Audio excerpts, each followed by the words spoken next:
네, 안녕하세요. 오늘은 에스겔 20장을 좀 깊이 파고들어 볼까 합니다. 네, 반갑습니다. 이 장은 뭐랄까, 이스라엘의 그 오랜 반역의 역사, 그리고 그걸 바라보시는 하나님의 시선이 아주 그냥 적나라하게 드러나는 곳이죠. 맞아요. 시작부터 좀 강렬합니다. 그렇죠. 이스라엘 장로들이 에스겔 앞에 딱 앉아서 하나님께 뭔가 물으려고 하는데, 하나님 반응이 냉담해요. 네, 내가 너희에게 응답하겠느냐 하시면서 딱 거절하시죠.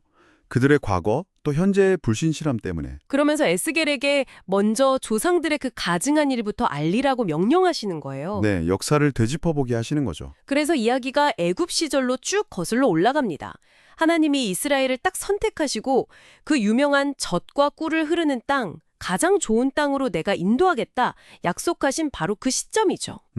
근데 바로 그 약속의 순간에 첫 번째 명령이 주어졌다는 게 중요해요. 어떤 명령이었죠? 애굽의 우상들 그거 다 버려라. 스스로 더럽히지 마라. 이거였어요. 근데 문제는 이스라엘의 반역이 바로 여기서부터 시작됐다는 거죠. 처음부터요. 아, 그러니까 약속을 받자마자 불순종이 시작된 거네요. 네, 맞아요. 애굽에서부터 우상을 버리지 않았어요. 하나님께서 당연히 진노하셨죠. 확 쏟아 부으려고 하셨는데 그런데 참으셨다는 거잖아요. 그렇죠. 당신의 이름 때문에 이게 참 중요한 통찰인데 이방 민족들이 보고 있는데 당신의 이름이 더럽혀질까 봐 그러니까 당신의 그 큰 계획과 명예를 위해서 참으셨다는 거예요. 단순한 감정 조절이 아니었군요. 더 큰 그림이 있었던 거네요. 맞습니다. 그리고 이제 광야 시대로 넘어갑니다. 거기서 하나님은 생명을 주는 율례, 뭐랄까 삶의 지침 같은 거죠. 그리고 규례, 사회법 같은 것들. 그리고 아주 중요한 언약의 표징으로 안식일을 주셨어요. 네, 살 길을 보여주신 건데 그런데 여기서도 그 패턴, 아까 말씀하신 그 익숙한 반역이 또 반복돼요. 아, 정말 끈질기네요. 율례는 거역하고 규례는 멸시하고 안식일은 더럽히고. 네. 그래서 하나님이 또 진노하시죠. 하지만 이번에도 역시 당신의 이름 때문에 완전히 멸망시키지는 않으셨어요. 그 결과가 결국 첫 세대는 약속의 땅에 못 들어간 거고요. 그렇죠. 눈앞에 두고도 못 들어갔어요. 하나님께서 다음 세대한테는 분명히 경고하셨잖아요. 조상들처럼 살지 마라. 내 법도를 지켜라. 네, 분명히 말씀하셨죠. 근데 그 아들 세대 역시 똑같이 반역했어요. 허허, 정말 세대를 거듭하네요. 이 뿌리 깊은 불순종은 진짜 뭘까요? 글쎄요. 이게 참 인간 본성에 대한 질문을 던지게 만들죠. 그 결과는 더 심각해지죠. 이방 민족 가운데 흩어버리겠다 이런 경고도 나오고 그리고 좀 충격적인 말씀이 있어요. 선하지 못한 율례와 능히 지키지 못할 규례를 주셨다는 구절이요. 이게 대체 무슨 뜻일까요? 이게 좀 해석이 필요한 부분인데요. 아마 하나님께서 그들의 죄악된 선택, 예를 들면 자기 자녀를 불태워서 우상에게 바치는 그런 끔찍한 행위 있잖아요. 네네. 그런 것들 속으로 그들 스스로 더 깊이 빠지도록 그냥 내버려 두셨다는 의미로 보여요. 내버려 두셨다. 네.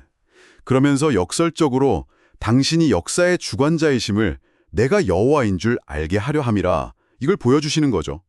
악을 만드신 게 아니라 그들의 선택이 가져온 파괴적인 결과를 경험하게 하시는 심판인 셈이에요. 아, 그렇군요. 그들의 선택을 통한 심판. 그리고 약속의 땅에 들어간 후에도 바마라고 불리는 그 산당들, 높은 곳에서 계속 우상에게 제사 지내면서 하나님을 경노하게 만들었다고 또 지적하세요. 문제가 끝이 없네요. 자, 그리고 이제 다시 에스겔 시대로 돌아와서 그 장로들, 하나님께서 바로 당신들도 조상들이랑 똑같다.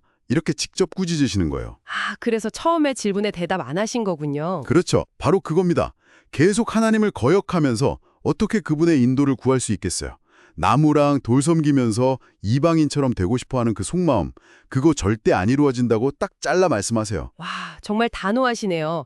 근데 여기서 이야기가 또 전환되죠? 심판을 넘어서 회복으로요? 네, 맞아요. 하나님은 진노로서라도 반드시 그들을 다스리겠다. 그리고 흩어진 이들을 다시 모으겠다. 이렇게 약속하십니다. 다시 모으신다. 네. 여기서 여러 나라 광야에서 심판하신다는 표현이 좀 흥미로운데요. 여러 나라 광야요? 네.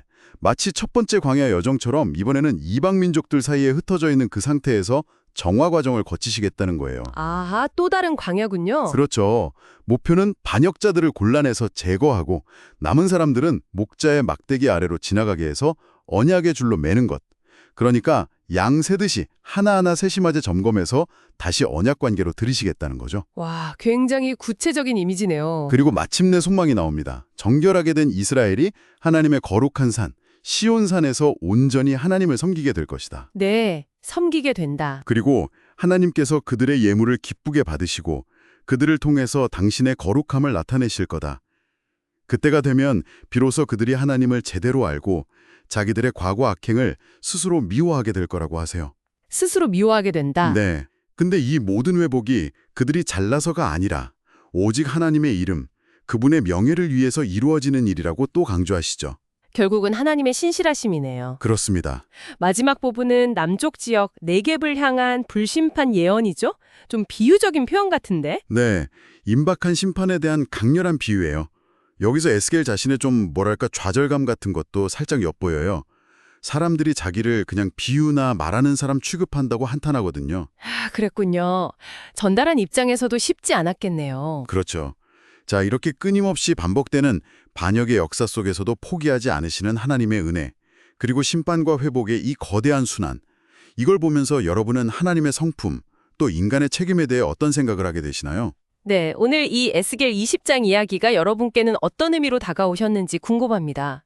인간의 실패 그리고 하나님의 심판이라는 참 힘든 현실을 보여주지만 그 이면에는 달심의 약속과 이름에 대한 하나님의 그 끈질긴 때로는 정말 혹독해 보이기까지 하는 신실하심이 흐르고 있다는 것. 마지막으로 이 질문을 한번 던져봅니다.